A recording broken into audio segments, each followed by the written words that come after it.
Hi,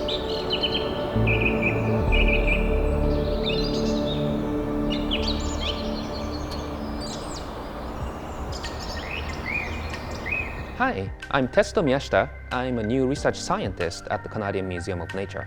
And this collection is the reason why I came to work for this museum. We house millions of natural objects as specimens in these national collections.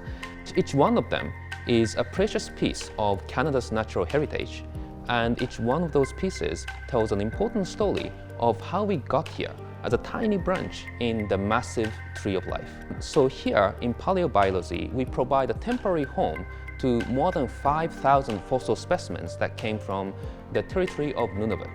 Until one day in the future, these specimens all go home to Nunavut. We also facilitate research by international experts. And today I'd like to introduce you to the crown jewel of this Nunavut fossil collections. So I have here on screen Professor Neil Shubin from the University of Chicago. Professor Shubin is a best-selling author and the host of the TV series Your Inner Fish. And that has everything to do with this important specimen that came from Nunavut. Neil, could you tell me what specimen I have in front of me here? Yeah, what you have is a critter that is a real mix of characteristics. It's really, it was really amazing when we first found it. You know, like a fish, it has scales in its back and fins with fin webbing. And there's all kinds of other parts of it that are very fishy. But like an animal that lives on land, you know, a limbed animal, it has a flat head with eyes on top. It has a neck. And when you look inside the fin, what do you see? You see bones that correspond to upper arm, forearm, even parts of a wrist. It's really kind of an amazing, it's a mix of creatures that live in water and creatures that live on land. It shows us how creatures evolved to walk on land, a pivotal moment in the history of our world and a pivotal moment in the history of our own bodies. So when we discovered this fossil in rocks that were 375 million years old in Nunavut territory on southern Ellesmere Island, it seemed very natural for us to engage the local Inuit community in coming up with a name. And Tiktaalik is a name of a flat-headed fish, actually a living one that they fish in the western part of the Arctic. So they suggested that name to us when we asked them for a name, and it stuck.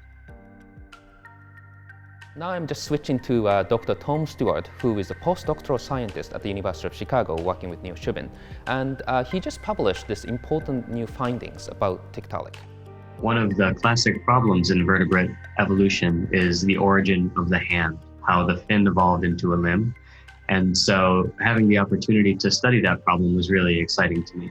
And when I joined the lab, we had just begun processing some CT scans of the original Tiktaalik materials, which revealed for the first time a lot of details about how the fin was organized, and that sort of helped us to understand how fins evolved into limbs.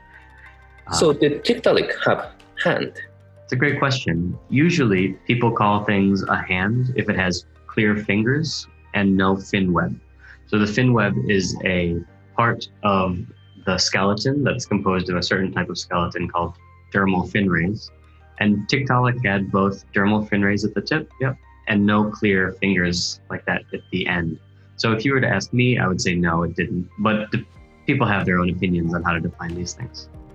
So Tiktaalik, the ancient fisherpod from Nunavut, is really changing the way that we look at the natural world, how we imagine our ancestral land, and how we think about our own evolutionary roots, and even ideas and careers of professional scientists. So it's a pretty powerful stuff.